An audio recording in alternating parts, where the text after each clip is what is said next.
Alhamdulillah Rabbil alamin. Alhamdulillah alladhi an'ama alayna bi ni'mati al-iman wal islam. Hadana bi sayyidina wa maulana Muhammadin sallallahu alaihi wasallam. Wassalatu wassalamu ala man la nabiyya ba'da sayyidina Muhammad sallallahu alaihi wasallam wa ala alihi wa ashabihi ghurril mayamin. Wa ba'd.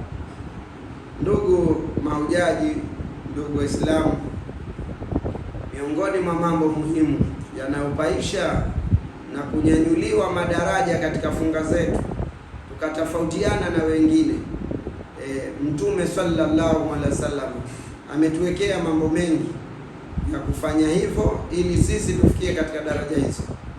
Na miongoni mwa mambo hayo Mtume sallallahu alaihi wasallam wanasema watu wanachuoni kwamba katharatu takathiru ad-du'ai athnaa sawmi wa inda al-futur, athnaa sawmi wa inda al-futur, kufanya wingi sana wa kuomba dua wakati wa unapokuwa umo ndani ya funga na wakati wa kufutari.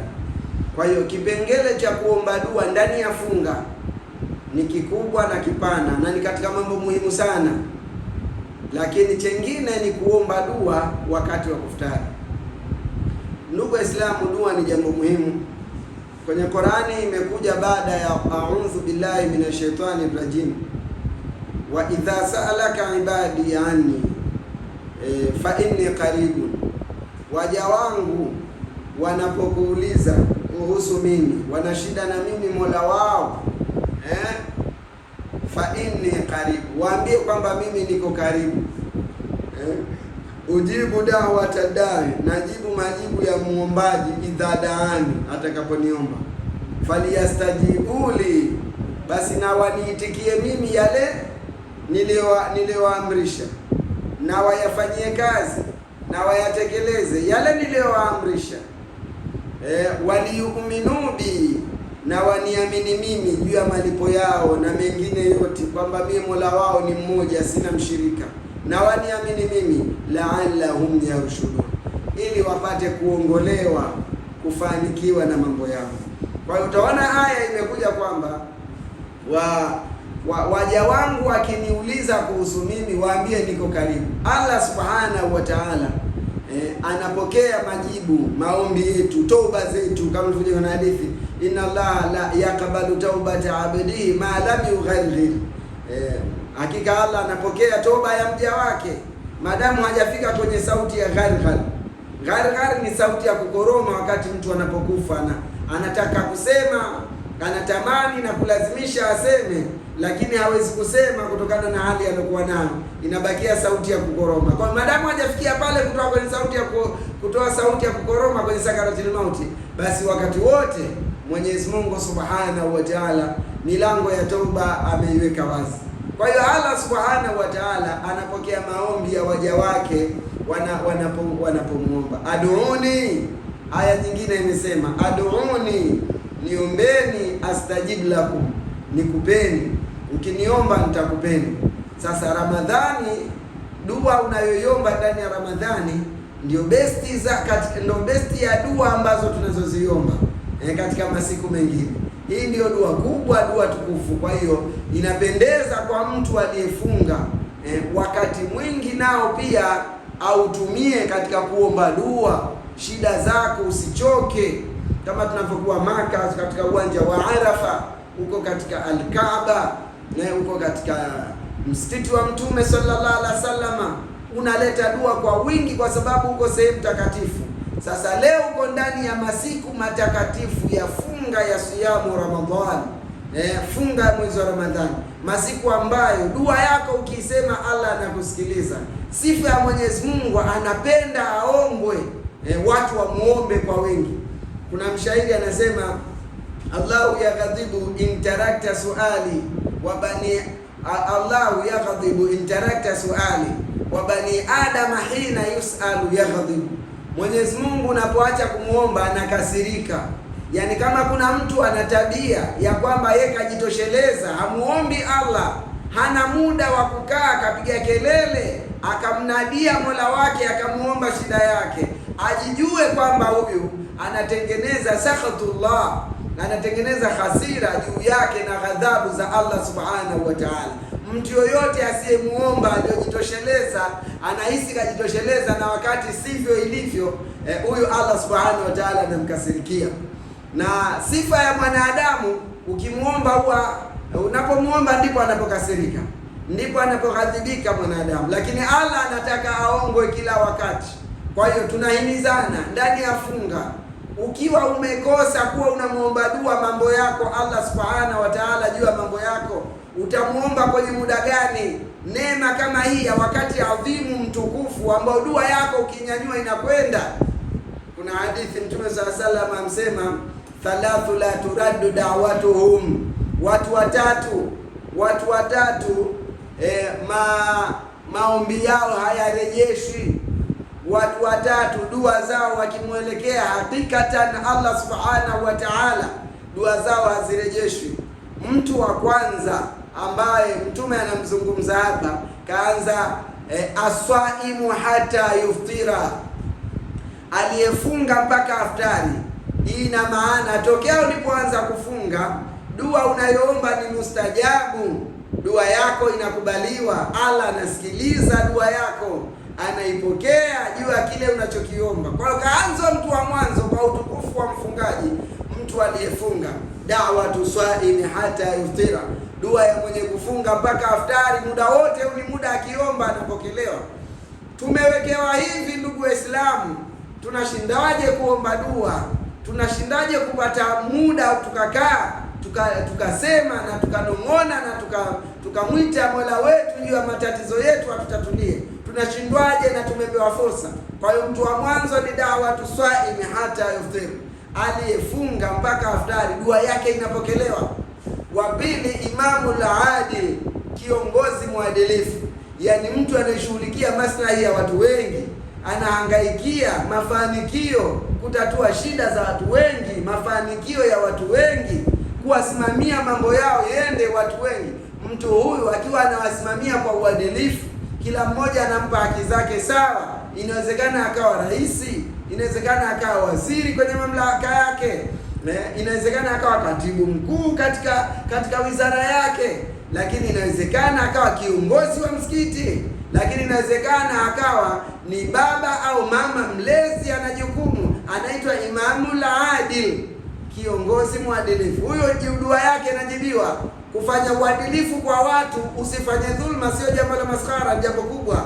Allah subhanahu wa ta'ala ameliandalia ujira wa kukulipa, kwamba dua unayoiomba dua yako inakubaliwa. Mtu wa mwisho katika watu watatu ni da'watul madhlum wal madhlumu, na mtu mwenye kudhulumiwa dua yake hairudi, akiomba dua yake inapokelewa. Yako maneno matakatifu ya Rasulullah sallallahu alaihi wasallam, amesema kwamba ashaddu ghadabillahi man dhalama man la yajidu nasiran illa Allah, mtu ambaye mwenye ghadhabu kubwa na kali za Allah ni yule anayemdhulumu mtu ambaye alikuwa hana msaidizi isipokuwa Allah, yani hana kumshtakia, anadhulumiwa, anaonewa, anamtegemea ni Allah subhanahu wa ta'ala. Huyu anemdhulumu mtu wa namna hii ana ghadhabu kali na nzito mbele ya Allah subhanahu wa ta'ala. Ndugu Waislamu, dua ya mwenye kufunga ni dua adhimu. Dua ya mwenye kufunga ni jambo kubwa sana. Tunatakiwa kuomba dua katika nyakati zetu, tusizipitishe, wala usichoke ukasema jana niliomba, leo basi itakuwa, kwani si anajua kwamba nina shida fulani? Kwa sababu moja katika mambo muhimu katika kuomba dua ni kule kuwa na tamaa kubwa ya kujibiwa, ni kule kuwa na hima kubwa ya dua unayoiomba, una hima, unalishughulikia lile jambo. Kwa mfano, kuna taratibu za kuomba dua ukiwa katika sijda. Mtume sallallahu alaihi wasallam amesema, aqrabu ma yakunu la abdi ma rabbihi wa huwa sajidu, sehemu ambayo mja anakuwa karibu zaidi na zaidi na Mola wake ni pale anapokuwa kwenye sijda.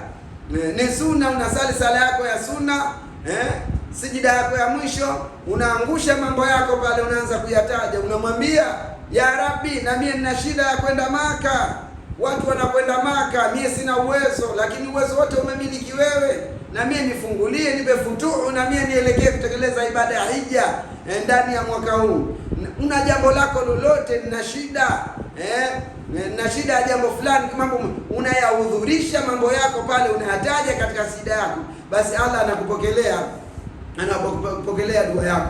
Kwa hiyo utaona kwamba dua ina umuhimu sana sana. Tunapokuwa tumefunga, unapokelewa dua yako. Kwa nini unaiacha fursa hii ya shida zako? Na anayetaka kuombwa ni Allah, anayetakiwa kuombwa Allahu Samad ni Allah subhanahu wa ta'ala. Yeye ndio mwenye kukusudiwa kwa shida na haja zote, wakusudiwa ni yeye. Fursa hii umepewa ndugu Muislamu, huombi dua. Na wanasema wasemaji kwamba ukiwa huumwi na jicho unaumwa na mguu, ukiwa huumwi na mguu basi unaumwa na mkono. Yaani kila mmoja ana shida zake, kila mmoja ana mashaka aina yake. Taja mambo yako kwa Mola wako. Mola wako aliyekuumba wewe yuko tayari.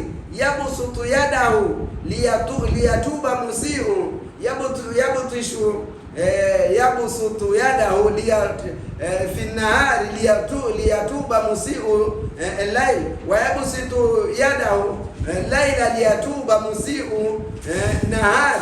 Allah mchana anapokea maombi ya watu waliokosea usiku, wanatubia mchana. Anapokea maombi usiku, watu waliokosea mchana anawasamehe wakati wa usiku. Wakati wote la ta'khudhuhu sinatun wala naum. Allah haimpitiki kusahau unachokisema, hata kikiwa na utata, herufi hazikusikilikanwa, hakikufahamika, kilichomo ndani ya dhamira na moyo wako Allah subhanahu wa ta'ala anakifahamu. Kwa hiyo unatakiwa kuhakikisha kwamba unaomba dua, na dua inajibiwa. Ndo Allah alivyosema, ukiomba dua inajibiwa. Wewe una wasiwasi gani? Dua unayoomba inajibiwa. Inawezekana umeomba jambo kubwa ambalo Mungu akikupa linaweza likakutoa hata imani. Umeomba fedha nyingi sana, linaweza likakutoa kwenye imani. Umeomba jambo kubwa, akikupa jambo hilo Allah, unaweza ukaharibikiwa mpaka kwenye Uislamu wako.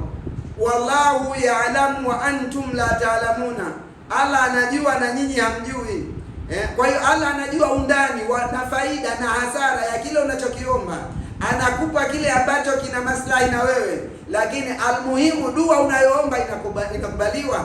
Watu wote leo wagonjwa, tunaumwa, kila mtu ana maradhi ya aina yake. Hatukai tukamuomba dua Allah subhanahu wa ta'ala akatuondoshea maradhi tuliokuwa nayo. Yeye ndio mwenye kuondosha kila kitu. Dafi'ul balai wal amrad, dafi'ul balaya wal amradi. Allah yeye ndio anaondoa mabalaa, shida, matatizo. Mwezi huu ndo wa kuomba, watu waiombe nchi. Nchi zidi maendeleo yake, waombe viongozi wao katika nchi, waweze kuwa na Allah awape taufiki ya kuwasimamia vyema raia wao, na kuleta maendeleo na mafanikio. Wawe na huruma na raia, wazidi kuleta maendeleo na mafanikio. Ndio muda huu wa kuomba. Wewe umepewa muda wa kuomba halafu uombe. Ndio maana anasema kweli penye miti hapana wajenzi. Tumepewa fursa hii, hatukaa tukamwomba dua Allah subhanahu wa ta'ala. Kwa hiyo ndugu Waislamu, dua ni muhimu sana katika kipengele kizima cha ibada ya funga. Unatakiwa uwe unaomba dua. Wewe ukiwa umefunga, dua yako inakubaliwa, dua yako inanyanyuliwa. Sasa ukiwa unaomba dua, wewe dua yako ndani ya ibada ya funga, funga yako itakuwa iko tofauti na mtu ambaye alikuwa haombi dua. Anafunga, anasubiri magharibi ya kaftari, nyakati zake anazitumia akacheze karata, akacheze bao, akacheze keram, akafanya vitu kama hivyo namna hiyo. Wewe una muda wa kutosha kumuomba Mola wako, unanyenyekea. Mtume sallallahu alaihi wasallam amesema ud'u Allah wa antum muqinuna bil ijaba. Muombeni Allah subhanahu wa ta'ala na nyie mkiwa na yaqini ya kujibiwa.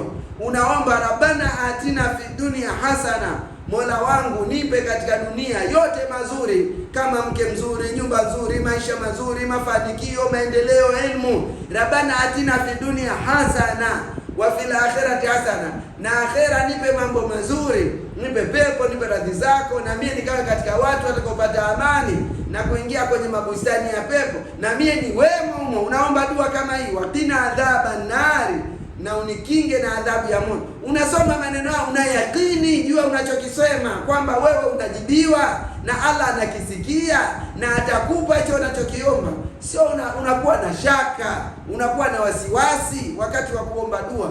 Omba dua kwa yakini, Allah anatoa kila tunachokiomba. Ndugu Waislamu, adduau mukhul ibada. Riwaya nyingine nasema adduau huwa al-ibada. Dua ndio msingi wa ibada. Dua ndio ubongo wa ibada. Dua ndio ibada yenyewe. Kuomba dua ni jambo muhimu sana, hasa ndani ya funga tuliokuwa nayo mwezi wa Ramadhani. Tuombe mambo yetu. Ayama maaludati, mwezi wa Ramadhani masiku machache. Leo una mwezi 5 unakwenda, karibuni unaingia katikati ya mwezi, kuugawa mwezi. Uombi dua, unafanya ajizi. Kila ukifanya ajizi ni tatizo. Huu ni muda wa kuomba dua kwa wingi, kuomba mambo yetu yote ya mwaka mzima, maendeleo yote kwa ujumla na mafanikio tuyaombe ndani ya mwezi huu. Kwa hiyo ndugu Waislamu, ndio muhimu sana na kuliangalia kwa kina kabisa, tupate fursa na muda wa kuwa tunaomba dua ndani ya mwezi wa Ramadhani. Dua zetu ni dhahabu, zinapokelewa mbele ya Mwenyezi Mungu Subhanahu wa Ta'ala. Wassalamu alaikum wa rahmatullahi wa barakatuh.